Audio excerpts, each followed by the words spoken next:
Welcome to the deep dive. We're going to jump right into the source material you've shared, pulling out the key insights for you. That's right. Today, we're looking at the 2025 BT Awards, specifically Doechii's win there. And maybe even more importantly, the acceptance speech she gave. It was quite something. Yeah, so our mission here is really to unpack what your sources say about both her artistic achievement and the pretty significant social and political points she made. Exactly. We're sticking strictly to the details provided in these articles and notes you sent over. Okay, great. So let's start with the award itself. The material highlights Doechii winning Best Female Hip Hop Artist. At the 2025 BET Awards. Yeah. And the source has mentioned the location, too, the Peacock Theater in Los Angeles. And this win, it's framed as a really big moment for her career, right? Definitely. The sources link it directly to her debut album, Alligator Bites Never Heal, which had recently come out. Okay, and the album itself. The notes have some specifics. They do. It's quite a project, 19 tracks. 19, wow. Yeah. And they list some specific song titles. Stankapoo, Bullfrog, Catfish, Wait, and Fireflies. Interesting titles. And the sources actually praise the album. They talk about its experimental production and how it blends different genres. Yep. Kind of points to her unique style. Gotcha. Now, this is where the context the sources provide gets really crucial. While this award celebration is happening inside, Right. the situation outside the theater is described as, well, tense? Very tense. Hmm. The sources state there were ongoing protests in LA right then. Protests? About what? We'll get to the cause in a moment, but the sources explicitly mentioned the National Guard had actually been deployed in response. Yeah. So that's the backdrop. Okay, wow.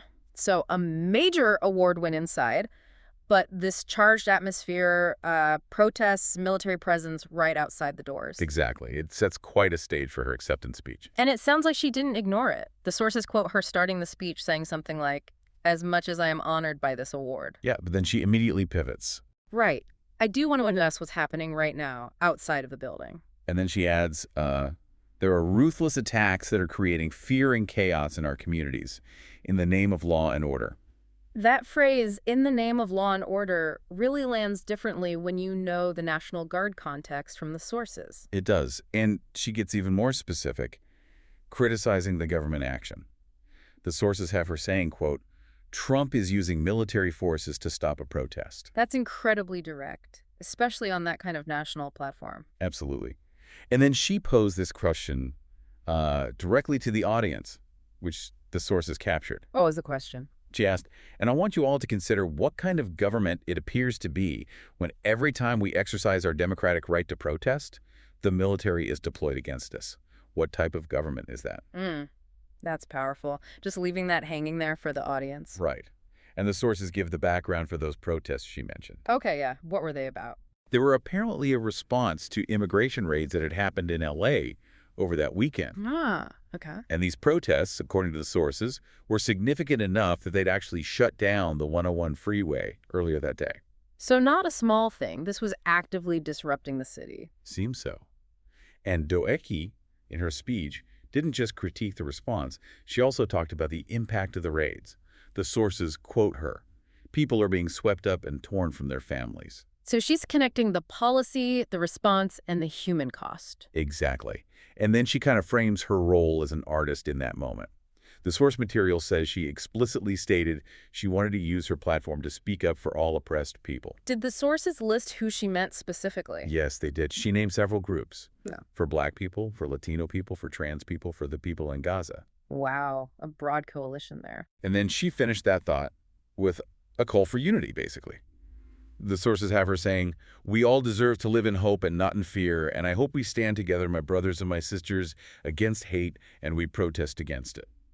And how did that go over in the room? The sources mentioned the reaction. Yeah, it was met with applause. So a positive reception inside the theater. Okay.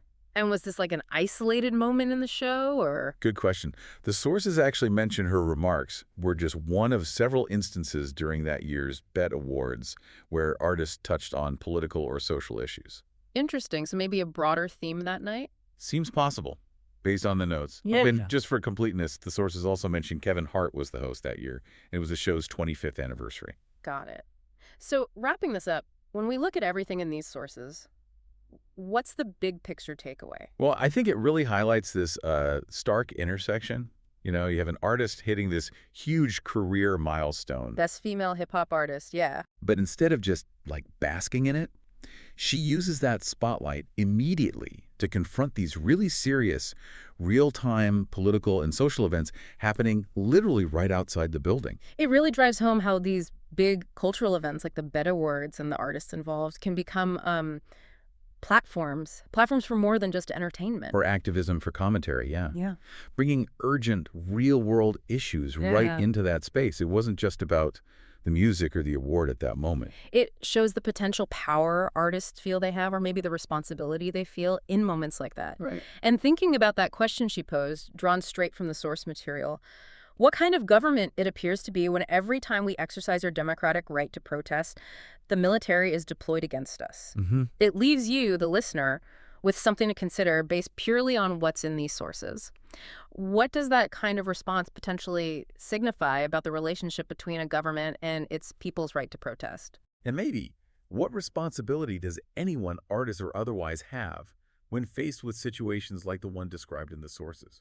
It's definitely something to think about.